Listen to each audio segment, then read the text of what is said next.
அஸ்ஸலாமு அலைக்கும் வரஹ்மத்துல்லாஹி வபரகாத்துஹு. இது இன்றைக்கு நம்ம பார்க்க போகிற பேப்பர் என்னன்னு பார்த்தா 2024 நடந்த ஃபர்ஸ்ட் டேர்ம் எஃப்டபிள்யூசி பேப்பர் தான் நம்ம பார்க்க போகிறோம். ஓகே தானே? இந்த பேப்பர் ஈக்குன்னு நினைக்கிறேன். அதில் நான் சொன்ன கேள்வியோ, அதில் போட்ட கேள்வியோ தான் நான் இன்றைக்கு குரூப்பில் போட்ட கேள்வியோ நம்ம பார்ப்போம். அதில் முதலாவது கேள்வி சரியா, எக்ஸாமன் ஏ சைன் ப்ராக்கெட்டுக்குள்ள தீட்டா ப்ளஸ் ஏடி ஓவர் பி என்பது எளிமை இசை இயக்கத்தின் உள்ள துணிக்கை ஒன்றுக்கான இடப்பெயர்ச்சி எக்ஸ் நேரம் டி என்பன தொடர்புப்படும் சமன்பாடு ஆகும். இங்கு ஏபிக்கு பொருத்தமாக அமையக்கூடிய பரிமாணங்கள் முறைன்னு சொல்லி அதை தந்திக்கிறாங்க. இப்போ அதில் பரிமாணங்கள், அதில் ஏடையும் பிடையும் பரிமாணங்கள் தான் கேட்டுக்கிறோம். சரி, இப்போ நம்ம முதலாவது கேள்வியை பார்ப்போம். சரிண்ணா, முதலாவது கேள்வி பேப்பரில் முதலாவது கேள்வி தான். முதலாவது அவங்க சொல்லிக்கிறாங்க எப்படி தந்திக்கிறாங்க, எக்ஸ் சமன் ஏ சைன் ப்ராக்கெட்டில் டி ப்ளஸ் ஏடி ஓவர் பி, இதுதான் அவங்க தந்திக்கிறது. ஓகே தானே? இதுதான் அவங்க தந்திக்கிறது. இப்போ இதில் ஏடையும் பிடையும் பரிமாணங்கள் கேட்குறாங்க. யாருக்கும் தெரியும், பரிமாணங்கள் காணும்போது இப்படி கூட்டிக்கிட்டு இருந்தா இப்போ கூட்டிக்கிட்டிருக்கிறது இப்போ இந்த ரெண்டு பரிமாணங்களும் சமனாயிடும். விளங்கிச்சா? கூட்டிகிட்டு இருந்தால் ரெண்டு பரிமாணங்களும் சமன், கூட்டுறது ரெண்டு பரிமாணங்கள் சமனாக தான். இப்போ உதாரணத்துக்கு நான் இது விரித்தெழுதி போட்டு காட்டுறேன். X Saman A sine theta plus A sign AD over B. இப்போ மூணுட பரிமாணங்களே சமனாக தான் இருக்கும். இந்த பரிமாணம் இந்த பரிமாணம், இந்த பரிமாணத்துக்கும் இந்த பரிமாணம், மூணுட பரிமாணமும் சமன். இப்போ அந்த தரவு, அந்த விஷயம் தெரிஞ்சிருந்தா இந்த கேள்வி செஞ்சுட்டு போயிடலாம். அவங்க சொல்லிக்கிறாங்க எக்ஸ் இடப்பெயர்ச்சினும் டி நேரம்னு தந்திக்கிறாங்க. அது தரவுகள், அதை வச்சு ஏபியை கண்டுபிடிக்க சொல்லிக்கிறாங்க. சரி, பார்ப்போம். இப்போ இதில் இப்போ இது இதுக்கு சமனாயிக்கும், இதுவும் இதுக்கு சமனாயிக்கும். இப்போ எக்ஸ் என்ன ஆகிக்கும், இது இதில் சைன் தீட்டாவும் சைன் தீட்டா பரிமாணமற்றது. அப்படின்னா சைன் கமா டி ரெண்டுமே பரிமாணமற்றது. சைன்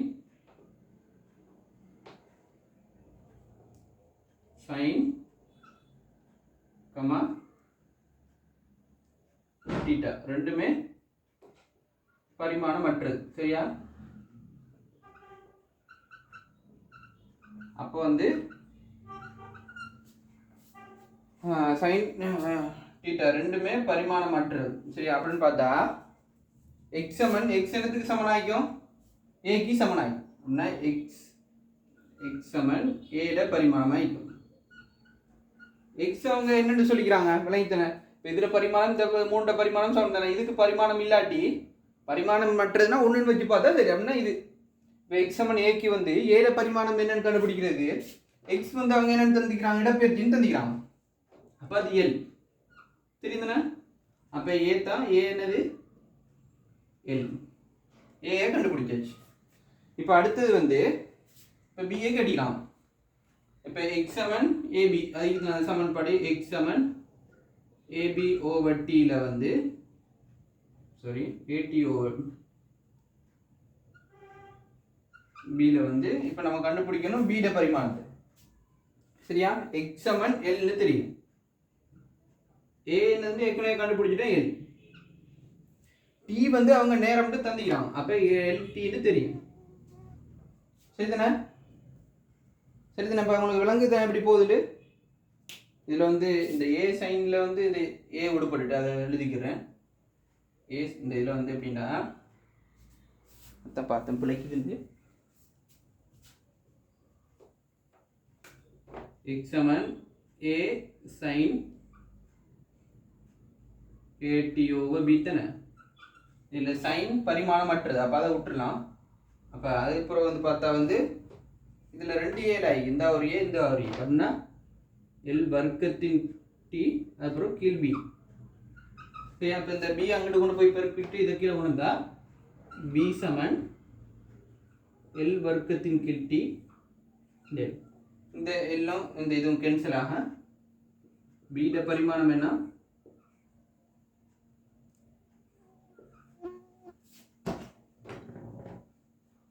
பீட பரிமாணம் என்ன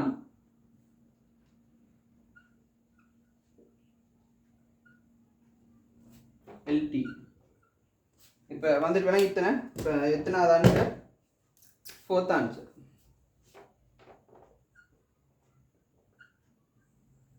முதலாவதுக்கு 4th ஆன்சர் எல்லாருக்கும் விளங்கிக்குன்னு நினைக்கிறேன். அடுத்த கேள்வியை பார்ப்போம். அடுத்த கேள்வி 12வது கேள்வி. எத்தனை? 2வது கேள்வி வந்து 12வது கேள்வி. 12வது கேள்வியை பார்த்தா வந்து 12வது கேள்வியை பார்ப்போம். 2வது கேள்வி சொல்லிக்கிறாங்க. கேள்வியை பார்ப்போம். கிடைத்தரையிலிருந்து A, B ன்னு சொல்லிக்கிறாங்க. A, B இது A இது B. சரிதானே?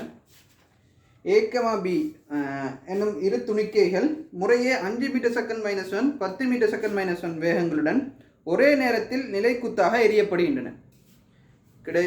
நிலைக்குத்தாக மேல் நோக்கி A, B என்ற 2 இது எரியப்படுகின்றது. ஒரே நேரத்தில் நிலைக்குத்தாக எரியப்படுகின்றன. எரியப்பட்டு 1 செகண்டிற்கு பின்னர் ஏபிக்கு இடையிலான வேறாக்கம்னா வந்து இடப்பெயர்ச்சியில் உள்ள வித்தியாசம் கேட்கிறாங்க. இப்போ 2க்கு உள்ள தனித்தனி இடப்பெயர்ச்சியை கண்டு கழிச்சு விட்டா ஆன்சர் வந்துடும். கண்டு பார்ப்போம். தனித்தனி S1 UT + ½ ஸ்கொயர். ஆனால் இதில் வந்து நம்மளுக்கு தரவு தெரியும். இதுக்கு S1 UT + ½ ஸ்கொயர், இதுக்கு S1 UT + ½ ஸ்கொயர் போட்டதா விட வந்துடும். ஓகே தானே?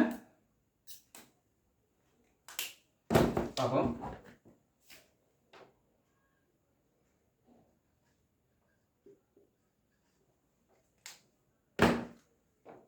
சமன்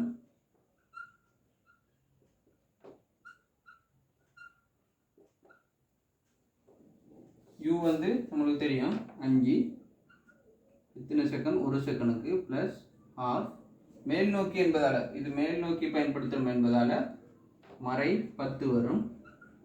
டி என்னது 1 தான். ஓகே தானே? இப்போ பெருக்கு சுருக்குனா வந்து -5 சமன் S. அப்போ S சமன் 5 + -5 S சமன் 0. ஏக்கு வந்து அது 5 மீட்டர் செகண்ட் -1 செகண்ட் பார்க்கும்போது போயிட்டு திருப்பி பழைய இடத்துக்கே வந்துடும். அப்படின்னா 0. ஓகே தானே? இப்போ பிக்கு பார்ப்போம்.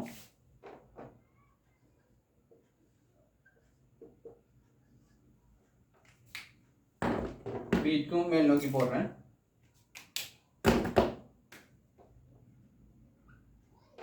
S சமன் 50 +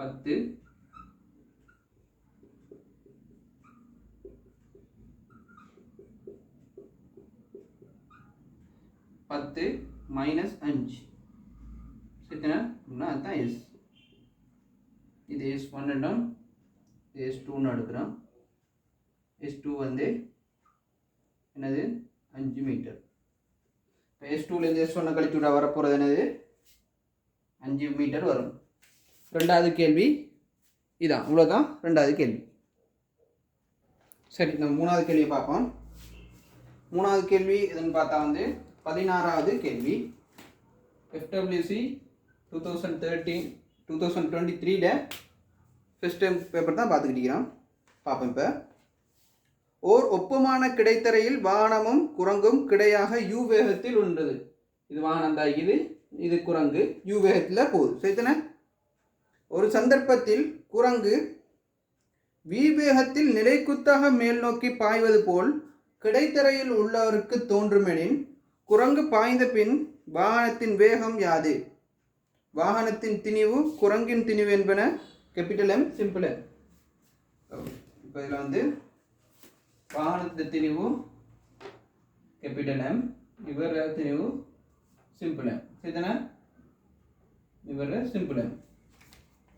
இப்போ வந்து பார்த்தா வந்து இதில் என்ன விஷயம் தெரிஞ்சுக்கிறனோ, ஒரு பொருளை வந்து நம்ம உதாரணத்துக்கு வழி தடையெல்லாம் புறக்கணித்து பார்த்தா, நம்ம ஒரு வாகனத்தில் போயிட்டு இருக்கும்போது பார்த்தா ஒரு பொருளை நம்ம சும்மா உதாரணத்துக்கு சும்மா ஒரு பொருள் நம்ம ஒரு விசையை கொடுத்து அப்படின்னா ஒரு வேகத்தோட வீசாமல் ஒரு பொருளை நம்மளோடையே சும்மா அப்படி ஓய்வில் விட்டா நம்ம போகிற வேகத்துக்கு அந்த பொருளும் அது நமக்கு சைட்லேயே வரும்.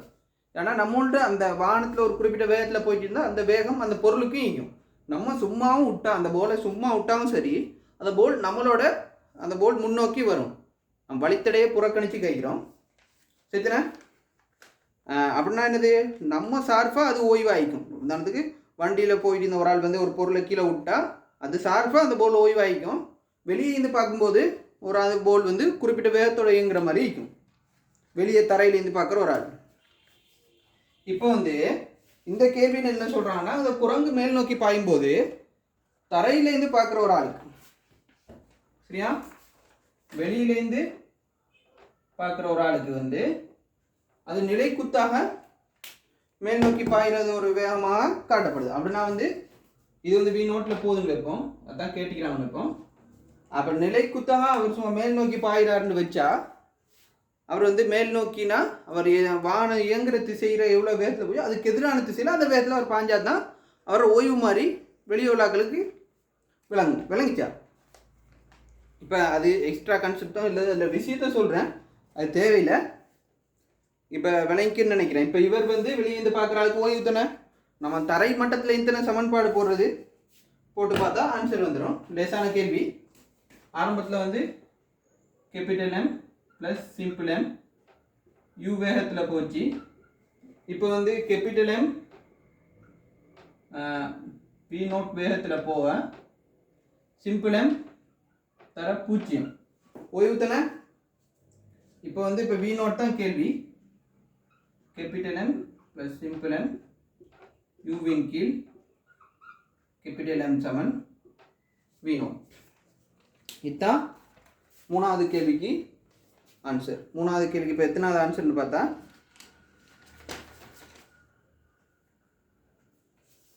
5வது ஆன்சர், 5th ஆன்சர். ஓகே தானே? 5th answer. இதுதான் 5வது ஆன்சர்.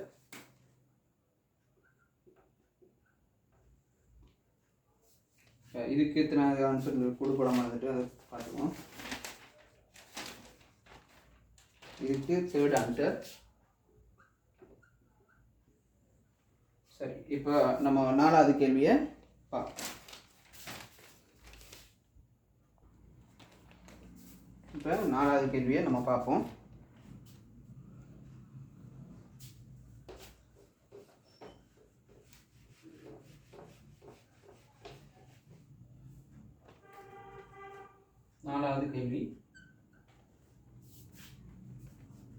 நாலாவது கேள்வினா பேப்பரில்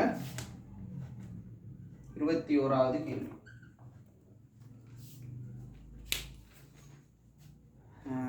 கிடைப்பாதையில் 30 மீட்டர் செகண்ட் -1 உடன் கிடைப்பாதையில் 30 மீட்டர் செகண்ட் -1 வேகத்துடன் மாறா வேகத்தில் இயங்கும் திறந்த வாகனம் ஒன்று எரியப்பட்ட பந்தொன்று வாகனம் 240 மீட்டர் தூரம் சென்றதும் எரிந்தவரின் கையில் மீண்டும் விழுவதற்கு ஆரம்பத்தில் பந்து எரிய வேண்டிய கதியின் கிடையான கோணத்தையும் காண் அப்படின்னு பார்த்தா வந்து படத்தை காட்டுறேன்.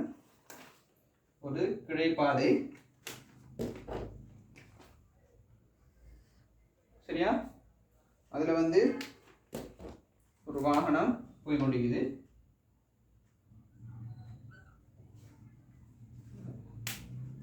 அந்த வாகனம் வந்து ஒரு பொருளை எரியுது, சரியா. அந்த வாகனத்தில் இருக்கிறவரால் ஒரு பொருள் எரியப்படுது. இப்படி வந்து உழுதுண்டு வைப்போம். அந்த பொருள் எரியப்பட்ட வேகம் யூ வேகம்னு வைப்போம். அந்த வானத்தில் போயிட்டு இருந்தால் வேகம் வந்து u வேகம்னு வைப்போம். நம்ம சொல்லிக்கிற தரவுகளை குறிச்சிக்கிடுவோம். கிடைத்தரையில் 30 மீட்டர் செகண்ட் -1 அந்த வேகம் அந்த வாகனம் போயிட்டு கிடைத்தரையில் இது போயிட்டு வேகம் 30 மீட்டர் செகண்ட் -1. ஓகே தானே? அதுக்கு பிறகு வந்து 240 மீட்டர் சென்ற பிறகு தான் இந்த வண்டி இதே இடத்துக்கு வரும்போது இந்த வண்டி திருப்பி இதே இடத்துக்கு அப்படின்னா வந்து இந்த இயக்கத்தில் இது இப்படி வந்து இங்கே வரும்போது அவரும் அதே பொருளை வந்து அங்கே மேல் நோக்கி இந்த பொருளை திருப்பி பெற்றிக்கிறாங்கன்னு சொல்லுது. ஓகே தானே? இப்போ இதுக்கிடையில் உள்ள கெப்பில் உள்ள வந்து எவ்வளோ தூரத்தில் பெற்றிருக்காங்கன்னா 240 மீட்டர்னு தரவு தந்துக்கிறான். அப்படி பெறுறதா இருந்தால் பந்து எரிய வேண்டிய கதியையும் கிடையான கோணமும் முறையே கேட்டுக்கிறான். ஓகே தானே? இப்போ தெளிவாக விளங்கிடணும் ஒரு விஷயம்.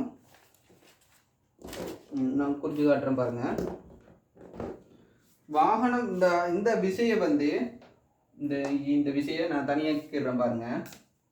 எப்படி இதுன்னா அந்த யூ கோணம் யூ அதை வந்து நம்ம நேராக மேல் நோக்கி கூறு பிரித்தோமா இருந்தால்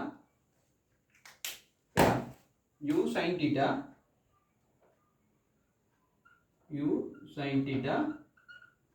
இங்கிட்டு வந்து ஆனால் கோணத்துடன் இதைத்தான் கோணம் எடுக்கணும் வைங்களேன். கோணத்துடன் அமைக்கும் கூறு கொஸ் கூறு, அதுக்கு எதிராக அமைக்கிற கூறு சைன் கூறு. அப்போ இது யூ கொஸ் டீட்டா. மேல் நோக்கி ஒரு சைன் வரும், இப்படி சைன் தொழிற்படும், இப்படி கொஸ் தொழிற்படும்.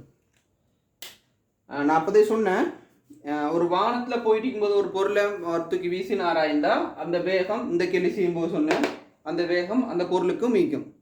அப்போ இந்த கேள்வியில் வந்து செய்யும்போது கூறு பிரித்து நிலை குத்தா குறையிறது நிலை குத்து வேகத்தையும் கிடையா போகிறதுக்கு கிடை வேகத்தையும் பார்க்கணும். இப்போ இந்த பொருளுக்கு ஈக்கிற கிடை வேகம் என்ன? பொருளுக்கு ஈக்கிறது 30 மீட்டர் செகண்ட் -1 ஈக்கும். இந்த வீசப்பட்டதில் இந்த வந்த வேகமும் ஈக்கும். ஆனால் அந்த பொருளுக்கு அந்த வேகத்தை எழுதுனா பொருளுக்கு வர்றேன் மேலே எரியப்பட்ட இது பொருளுக்கு வேகம் என்னன்னா u + cos θ இங்கும். அதில் பொருளை காட்டையில் பொருளை வச்சு பார்த்தா பொருளுக்குள்ள வேகம் u + cos θ கிடைத்தரை வீதியில் இங்கும். தனியாக வாகனத்துக்குள்ள வேகம் வந்து 30 மீட்டர் செகண்ட் -1. ஆனால் அந்த பொருளுக்கு தான் அந்த வேகம் கிடைக்குது எரியப்படுறதால. வாகனம் எப்போதும் 30 மீட்டர் செகண்ட் -1 தான் இயங்கிட்டிக்கும். விளங்கிட்ட? இப்போ அந்த பொருளுக்கு தான் அந்த நிலை குத்து வேகம் பார்த்தா அந்த யூ சைன் டீட்டா பொருளுக்கு கிடைக்குது. அது நிலை குத்தா பார்க்கும்போது இப்போ வந்து மூணாவது என்ன ஐடியாண்டா வந்து பார்த்தா இந்த வாகனம் இயங்குறத வச்சு இந்த தூரத்தை வச்சு S/UTயில் வச்சு அதுக்குரிய டைமை கண்டுபிடிக்கணும். ஓகே தானே? டைமை கண்டுபிடிக்கல தானே. ஆனால் இதுக்கு தான் கொஸ் டீட்டா சம்மந்தப்படும். வாகனம் இயங்குறதுக்கு தேவையே அது இந்த வேகத்தில் தானே போகுது. அப்போ அந்த டைமை கண்டுபிடிச்சி அதுக்கு பிறகு வந்து பந்துட இயக்கம் தானே அதை வந்து அதுலேயும் கிடை இயக்கத்தை வந்து S/UTக்கு போட்டு சமப்படுத்தினா இந்த வேகத்தோட வச்சு சமப்படுத்தினா அந்த டைமில் வந்து யூ தெரியும் எஸ்ஸும் தெரியும். அந்த பந்துட இயக்கம் எப்படி போயிட்டு வரதை கூறு பிரித்து எடுத்து சொல்லும். அதை சமப்படுத்தினா டைமும் தெரியும். ஏன்னா இப்போ இப்படி வந்தாலும் சரி இப்படி போயிட்டு வந்தாலும் சரி எப்படியோ போயிட்டு வந்தாலும் அதே நேரத்துக்கு தான் இந்த பொருளை கைப்பற்றுறாரு. நம்ம கைப்பற்றினா அவர் போன வேகம் போன டைம் கேப் சரியாக தான் நீங்க போகுது, ரெண்டு சமனாக தான் நீங்க போகுது. அப்போ அப்படி வச்சு ரெண்டு டைமையும் அதுக்கப்புறம் யூவையும் கண்டுபிடிச்சி அதுக்கப்புறம் கோணத்தையும் கண்டுபிடிச்சிட்டு அதுக்கப்புறம் வந்து இல்லை முதல்ல டைமை கண்டுபிடிச்சி அதுக்கப்புறம் கோணத்தை கண்டுபிடிச்சிடலாம். அதுக்கப்புறம் திருப்பி இந்த வானத்துக்கு போடும்போது அதுக்கப்புறம் வந்து எரியப்பட்ட வேகத்தை கண்டுபிடிச்சா சரி. செய்கிறேன் பாருங்கள். முதல்ல வாகனத்திற்கு போடுறேன்.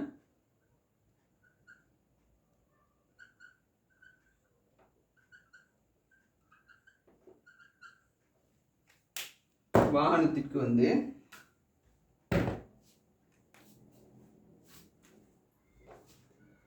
S/UT u வந்து 30 மீட்டர் செகண்ட் -1 240 t தெரியாது 240 கீழ் 30 சமன் t 0 0 3 24 8 முறை t சமன் 8 செகண்ட். சரிதானே? இப்போ வந்து நான் பொருளுக்கு போடுறேன். சரியா?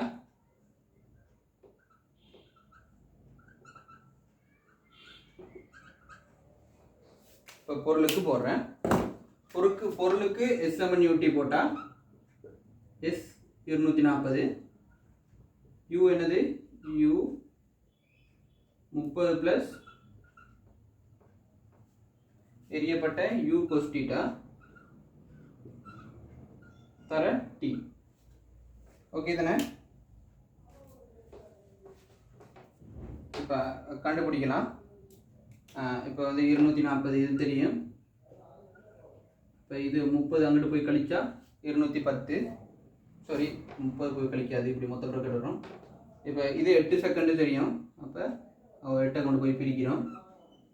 8 செகண்டு தெரியுங்க, 8ஆல் பிரித்து அப்போ 30 ப்ளஸ் U cos θ. விலங்கு இதனை எப்படி செய்கிறேன் பார்த்தா வந்து 3 24 30. இந்த 30 இப்போ இதில் 30 வந்துக்குது. இந்த 30 அங்கிட்டு போய் கழிப்பட்டா 0.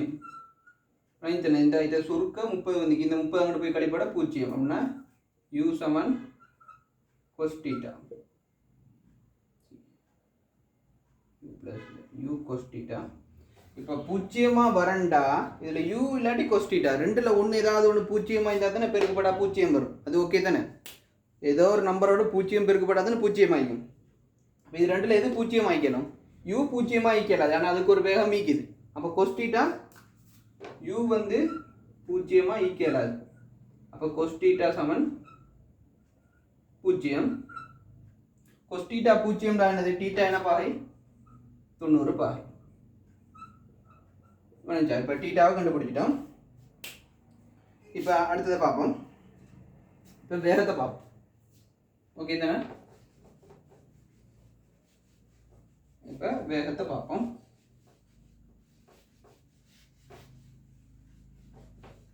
இப்போ நிலைக்குத்து இயக்கத்துக்கு போட்டால் வேகம் வந்துடும். S சமன் UT ப்ளஸ் 12AT².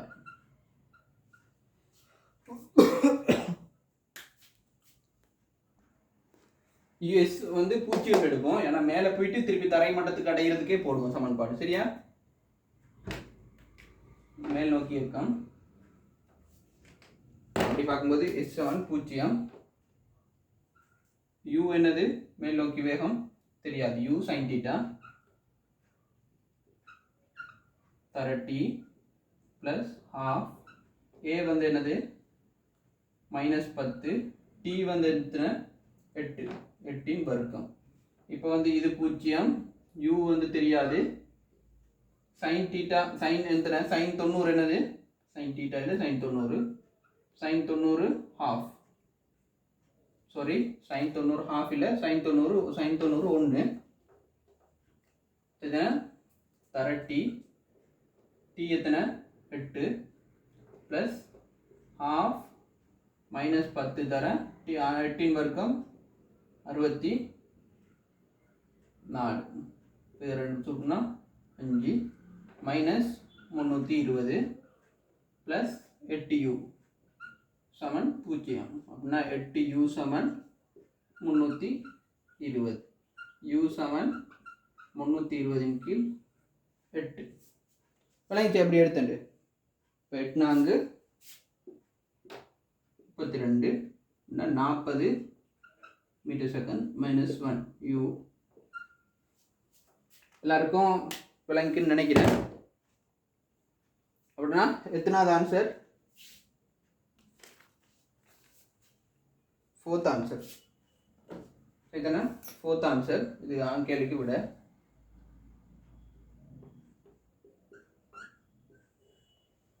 சரி, இப்போ 5வது கேள்வியை பார்ப்போம்.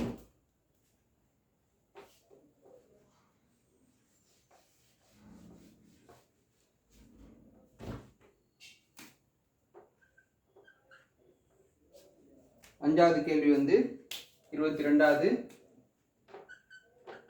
கேள்வி. புகையிரதம் ஒன்று முன்னோக்கி 2 மீட்டர் செகண்ட் மைனஸ் வேகத்துடன் இயங்கிக் கொண்டிருக்கையில் 0.8 மீட்டர் செகண்ட் -2 எனும் மாறா ஆர்முடுகளுடன் உள்ளாகின்றது. பிரயாணி ஒருவர் தனது கையில் உள்ள உலோக கோலம் ஒன்றை புகையிரதம் ஆர்முடுக ஆரம்பிக்கும் கணத்தில் உயரத்தின் கீழ்த்தளத்தில் உள்ள புள்ளி ஓய்க்கு மேலிருந்து நழுவ விடுகிறார். அது 0.5 செகண்டில் தளத்தை அடிக்கின்றது. ஓ சார்பாக அடிக்கும் புள்ளியின் நிலை. இப்போ நான் சொன்னதை அவங்க சொன்னதை ஒரு படமாக வரைகிறோம். அவர் வந்து என்ன சொல்கிறாங்க, ஒரு வாகனம் புகையிரதம் போய்கொண்டிருக்குது. சரியா?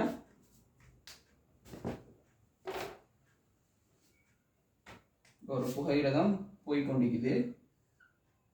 சரியா? அவர் ஒரு புகையிரத்தில் உள்ள ஒரு இடத்துல அவர் நிற்கிறாரு. புகையிரதம் வந்து என்ன வேகத்தோட போகுது சொல்லிக்கிறாங்க, வந்து என்னத்தோட போகுதுன்னு சொல்லிக்கிறாரு, 2 மீட்டர் செகண்ட் -1. இப்போ 6 முடுகள் அடையுதான். அது என்னது, 6 முடுகள் அடையுது. அதில் பெருமானம் வந்து 0.8 மீட்டர் செகண்ட் -2 வந்து அந்த கணக்கு பொழுதுல 6 முடுகள் அடையுது. இந்த பொருள் வந்து இந்த இடத்துல நின்றால், சரியா,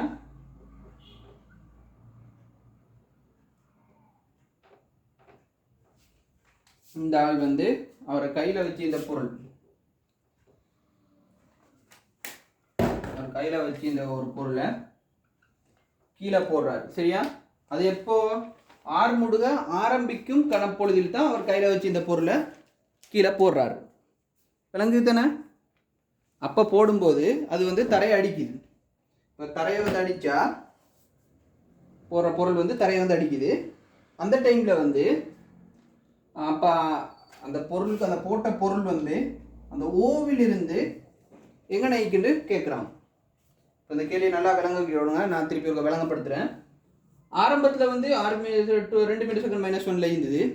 அதே 2 மீட்டர் செகண்ட் -1 வந்து கோச்சி போயிட்டு இருந்தீங்கன்னா அவர் அந்த பொருளை விட்டிருந்தா கோச்சி போகிற வேகம் வந்து அந்த இந்த இதே கான்செப்ட் அந்த முன்னுக்கு விளங்கப்படுத்துகிறேன். அதே கான்செப்ட் தான். அதே பொருளுக்கு அதே கிடை வேகம் வைக்கும். அதே ஓலை வந்து பொருளை வந்து அந்த கோச்சியில் அந்த ஓண்டோட ஒரு இடத்த வந்து இது வந்து இந்த பந்து வந்து அடிக்கும். சரிதானே? ஆனால் இந்த இதில் வந்து 0.8 செகண்ட் மீட்டர் 0.8 மீட்டர் செகண்ட் -2 6 முடுகு. எப்போ அந்த அவர் 6 முடுக ஆரம்பிக்கும் கணப்பொழுதில் தான் அவர் கையில் இது விடுறாரு. அப்போ அந்த பொருள் விடப்படுற டைமில் வந்து பொருள்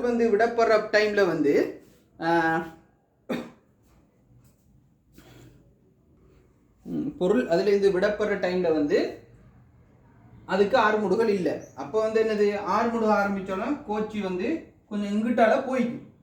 ஆனால் இந்த பந்துக்கு என்ன வேகம் ஈக்கும்? இந்த வேகம் மட்டும்தானே ஈக்கும். இந்த வேகம் மட்டும்தானே ஈக்கும். இந்த 6 முடுகள் ஈக்காது தானே. அப்போ இது இங்கிட்டு போயிருந்தா ஓ வந்து கொஞ்சம் இங்கிட்டு தள்ளி வந்துக்கும். இப்போ எப்படி வரண்டா அந்த படம், இப்போ எப்படி ஈக்கிண்டா இதில் ஓண்ட புள்ளி ஈக்குதுண்டா அந்த மனிதர் அந்த இடத்துல தான் ஈப்பாரு. அந்த மனிதர் அந்த இடத்துல தான் ஈப்பாரு. அண்ட் அவர் கையிலேருந்து விட்ட அந்த பந்து வந்து கொஞ்சம் பின்னோக்கி தான் ஈக்கும். ஏன்னா இது 6 முடுகள் கூட ஈக்கிறதால பின்னோக்கி தான் ஈக்கும். இப்போ நம்ம பிழை விடலாம், கேள்வி செய்ய தெரியாதுன்னு பிழை விடலாம். பிழை விட்டா இதில் விடணும், பின்னோக்கி நீக்கிற விட 2 விட தான் ஈக்குது. அந்த 2 விட இல்லாத ஏதாவது ஒன்று தான் பிழை விட்டிக்கணும். விளங்கிச்சா? அப்போ கணிப்பு இல்லாமே கண்டுபிடிக்கலாம். விடையே இல்லை, அந்த கெஸிங்கில் உரை தானே. உதாரணத்துக்கு நம்ம கெஸ் பண்ணி அடிக்கிறது கடைசி டைம்லாம் முடிக்கிறது 22 வந்தால் வந்து இப்படி தான் கெஸ் பண்ணிவிட்டு இது வராதுன்னு சொல்லி இந்த 2க்குள்ள தான் அடிக்கணும். ஓகேவா? இப்போ பார்ப்போம். இப்போ வந்து பந்துக்கு போட்டு பார்ப்போம். சரியா? பந்துக்கு முதல்ல புயரத்துக்கு போடுறேன். புயரத்துக்கு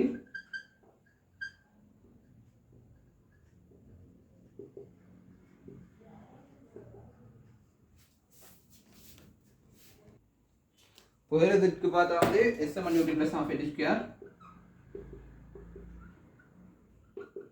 S வந்து என்னது, S தான் நம்ம காண போகிறோம். வேகம் வந்து 2, டைம் வந்து 0.5, இது ½ இது ஆறு முடுகள் என்ன 0.8 டி என்னது 0.5 வர்க்கம். இப்போ இதை பெருக்குனா வந்து 1 வரும். அதுக்கப்புறம் வந்து ப்ளஸ் இதில் 1 வரும். இது ப்ளஸ் ½ இது வந்து 0.8 இதுதான் சுருக்குனா 0.4 இதுதான் 0.4. இதை வர்க்கிச்சா வந்து இதை வந்து 1/2 போட்டு வர்க்கிச்சா என்ன வரும் 1/2 வர்க்கிச்சா வந்து 1/4 ஆன்சர் வரும். ஓகே தானே. இப்போ இதை இதால் சுருக்குனா 0.1 அப்படின்னா 1 ப்ளஸ் இந்த 0.1 கூட்டினா 1.1 மீட்டர் தான் எஸ். அது வந்து என்னது புகையில தான் போய்கிறது. இப்போ வந்து அந்த இதுக்கு இப்போ அந்த மனிதருக்கு போட்டால் இல்லை அந்த பந்துக்கு போட்டால் வந்து S=UT. பந்துக்கு கிடை வேகம் என்ன 0.2 டைம் என்ன 0.5. இப்போ பெருக்குனா என்னது 0.1. அப்போ 1.1லேருந்து 0.1 கழிச்சா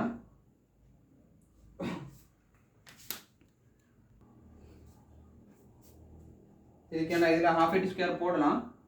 இதில் ½ போட்டால் அது 0 தான் வரும். ஆனால் 6 முடுகள் இல்லையே அதனால் நான் அதை போடலை. சாரி இதில் சின்ன புல விட்டேன். 2 வரும். இப்போ பெருக்குனா 1 வரும். 1 மீட்டர். அப்போ கழிச்சா வந்து 0.1 மீட்டர். இதுதான் ஆன்சர். கொஞ்சம் எல்லாருக்கும் விளங்கிக்குன்னு நினைக்கிறேன். எல்லோரும் கட்டாயம் பார்த்துட்டு உங்களுக்கு கொமெண்ட்ஸை கீழே சொல்லுங்கள் வீடியோ விளங்கிச்சா இல்லையாண்டு. உங்களுக்காக தான் இவ்வளோ அப்லோட் பண்ணுறோம். உங்களுக்காக தான் இந்த துண்டை சுருக்குன்னு நான் விளங்கிட்டேனே கொஞ்சம் குயிக்காக சுருக்கிட்டு போயிட்டேன். 0.8 இந்த அறையில் வச்சு வர்க்கிச்சா 1/4 இதை 2 சுருக்குனா வந்து 0.4 அப்புறம் இந்த 4 இதால் வெட்டி 0.1 விளங்கின்னு நினைக்கிறேன். கட்டாயம் நீங்கள் பார்த்துட்டு எப்படி இருந்துட்டு கட்டாயம் கொமெண்டில் சொல்லுங்கள். இதோட முடிச்சுக்கிறோம்.